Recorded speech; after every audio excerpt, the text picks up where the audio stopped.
Welcome to the Intuitive Websites Internet Marketing Podcast, bringing you the country's top podcast on the subject of internet marketing. I'm your host, Glenn Thayer, and today we're going to discuss online branding. I'm here today with the CEO of Intuitive Websites, Thomas Young. Tom, where should somebody start when they're going to do online branding? Well, I think the first thing you want to do is get an understanding of what branding is. And there are a lot of different misconceptions about branding. In fact, if you ask 100 people what they think about branding, you'll get 100 different answers. But there really is one answer to what branding is. And what it is, it's what people think about your company. When you mention your company's name and they respond, that's branding. It's the image that's in the mind of consumers. And that really is the bottom line. Every website is branding a company. And in fact, it's branding a company in a very unique way. All the different elements of a website, like your logo and your graphics and colors and fonts, all of these things leave impressions in the mind of your users about what your company can do and how well your company can do that. No, isn't it true? As far as branding, though, it's more of a complete package, not just web. Because I think some people are saying, well, I want to brand my web presence, and I want to brand my product or service for print advertising or for television or for radio. Isn't it really, it's all one if you're dealing with the web? Absolutely, it's all one. What we want to do in this podcast is help people realize just how important and how integral the web is to branding, because a lot of websites basically are online brochures. And so the branding is very simplified there. Things like the content on your website, the usability of the site, the navigation, and the photographs on a website, all those things are not thought of in terms of, well, what kind of impression is this going to leave in the mind of the people that are looking at my website? And that's why you see websites with odd-looking logos or colors that don't match the logos, or photos that have just been plastered onto the website with no thought about, well, what kind of impression is that photo leaving? What the web has done, too, in the last few years is really created a new way of looking at branding, because in the past, branding was much more thrown out there, right? You had this big entity that did branding for your business, right? It was just thrown out in the consumer's mind. But now everything's internally focused. Now consumers can go to a website and basically pick apart your branding piece by piece, because your website defines not just your branding, but also like your strategy for what you're doing, what your business is about. So branding has now become much more personal and much more internally focused. It's switched from being in the hands of a few marketing people or key executives to really being in the hands of consumers, because consumers can very objectively go to a website and in a few minutes make an idea about your business and say, I'm not going to work with that company. Look at their website. Or yes, that website's compelling and drawing me in. I like the brand.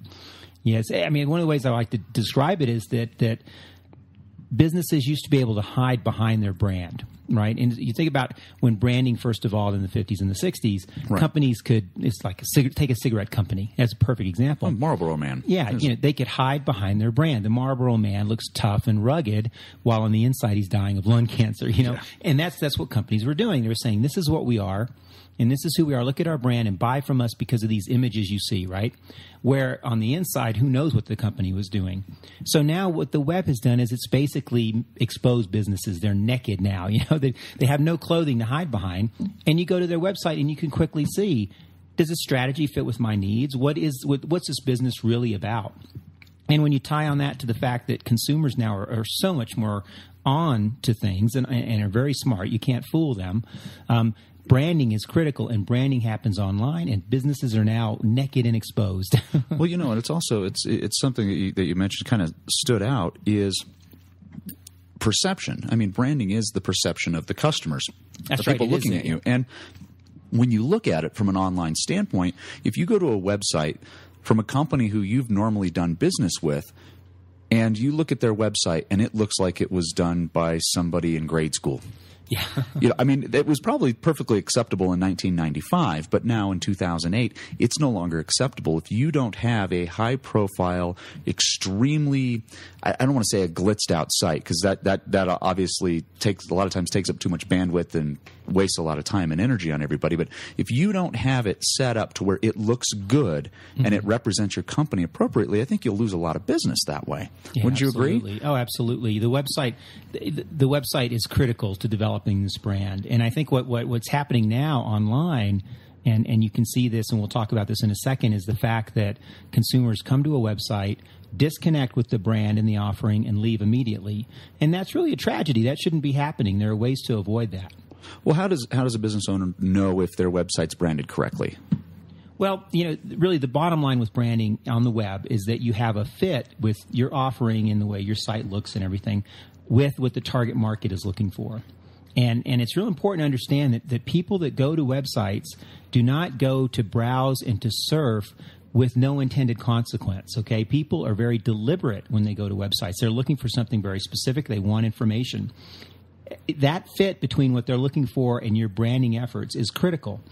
And so kind of the way to describe this is by saying have a focus toward what the outward impression of your company is about, not an inward impression. And let me explain what I'm saying here. As many websites are developed from the perception of a few key people in the organization and from their internal perspective and internal biases about the company. That is not branding.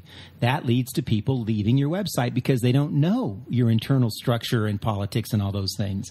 So the branding efforts have to come from an outward focus on your target market. And to do that, really, I mean, it's a very simple thing to do that's very complicated for most people, is to follow web fundamentals and follow the basics of web marketing like we've talked about in these podcasts. Well, it's also doing more research marketing as well on your target market. Who's going to be going onto your website? If you design the website with the end user in mind, it's going to be real simple. Yeah, I think that's really what you're saying is the end users, the people who need to be branded too, if you will. That's right. The better you can do that, the better the results for your business on the web. You want to attract the right kind of traffic. And in fact, we market a lot of websites, and so we look at statistics. And one of the statistics we look at very closely is what's called the bounce rate in Google Analytics. And the bounce rate tells you how many people came to your home page and just left immediately, which is pretty obvious they felt like they were at the wrong place. When we look at web traffic and we say that web traffic is very deliberate and very planned, people should not be bouncing at rates higher than 50%. If you're seeing that, then you've got some branding issues on your website. Well, on branding, if we want to go to the next step here, a lot of people use photographs in their website. And I personally think that photographs tell a really great story on a website. And if people have them, obviously it's much easier to look at a picture and get an idea of a product or service than it would be to read a bunch of text. Now, how should somebody look at photography when they're trying to brand their website? Well, photographs are probably one of the most underused elements on the web.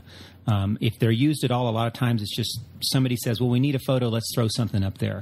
That's not effective branding. And the reason photographs are so important is because people scan on the web. We've talked about this in the podcast. People are looking at different images and trying to get your story and get your message. And photographs tell a story, and it's common sense, but it's not done on the web. Users love to look at photos. It's the one thing on your website that I'll guarantee that they will look at. They may ignore everything else, but they will look at the photo and they'll take in, what does that photo mean? What's the message being communicated? If they don't connect with the photo, they're likely not to look at content, and they're likely to bounce right off the site. Now, what are your recommendations as far as, or should I say, would you recommend for people building the sites to actually put captions underneath the photo? So let's say if they're throwing an event, like here's the annual ball that we put on for client X, they should actually probably put that information, this photo of the 2007 Heart Ball or whatever it may be. So it ties the photograph into the website. Like, here's the reason why we have it. Yes, I mean, think of photos this way. Use photos to tell your story. When you think about the media and you think about newspapers and you think about some of the famous events in history, your mind immediately goes to the story and then the photos that told that story. If you think about things like 9/11 or think about the assassination of John F. Kennedy or any major event in history, you immediately are drawn to those classic photos that tell the story. Your website can do the same thing. We're working with a company now that does something that's pretty straightforward and just kind of nitty-gritty construction. They put lining into ponds and water systems, like in golf courses and stuff like that. Okay. So how can photos brand their website? Well, they need to show photos of how they do this, how they line, and how this thing works from the beginning to the end result. photos will tell the story of the business, and then that will help build their brand. Well, there's also a lot of other elements that are on websites. I mean, anything from like blogs would be one of them. Yes. And I think right there is a big thing that a lot of times people get off on tangents on their blogs, and I think that could be a big detriment to the brand. Absolutely, and there's so much on the web that defines the brand. I mean, photos stand out immediately, but gosh, everything from your main navigation system to, a lot of websites have multiple navigation systems. That's a confusing brand. It's confusing users. Being taken off the website to another website. So you're trying to develop a brand consciousness of this company, and boom, you're on another website. And so all of these things have to work together on the site to build the brand. In fact, all the elements we've talked about in these podcasts have to work together to build that brand. Now, that's probably a really simple fix. You mentioned clicking on a link and it taking you to another website. I think, isn't it a really, really a simple fix to just open up a new window? Right. A lot of these things are very simple fixes. In fact, the whole concept of how do you do branding online is by having a simple, clear message. Okay, and not over communicating it, not having tons of images and things to look at, but keeping it simple. Well, what other things would you suggest to our listeners as far as developing a brand strategy for the web? Well, the branding in general begins with the marketing strategy. So you've got to step back and have a clear marketing strategy, and then that's going to tie into the brand. We mentioned this earlier, market research with your web users. I mean, whether it's a little bit of usability testing or just some surveys, get out and talk to some web users.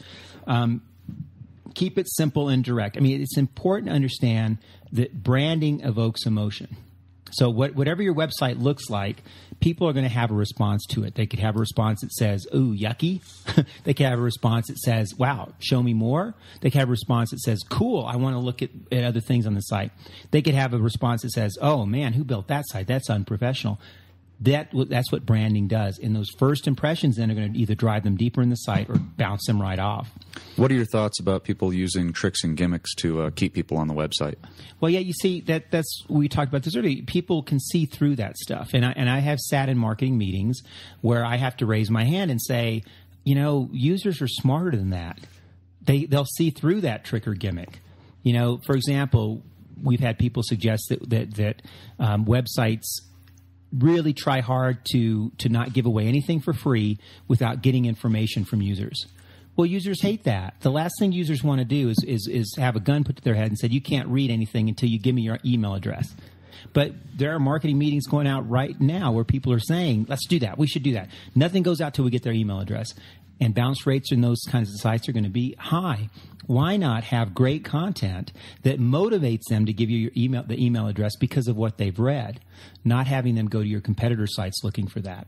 Almost like a feed where they're going, hey, we're going to send you this monthly. If you like the content on the site, we have more content that we'll deliver to you monthly. Just give us your email address and we'll send it to you. That's a much better approach and much stronger branding because, once again, what is the image that's been left in the mind of the consumer? This company is helpful. This company is knowledgeable. This company cares about me. As opposed to, they just want my email so they can market to me. Yeah, they can spam me to death. That's right.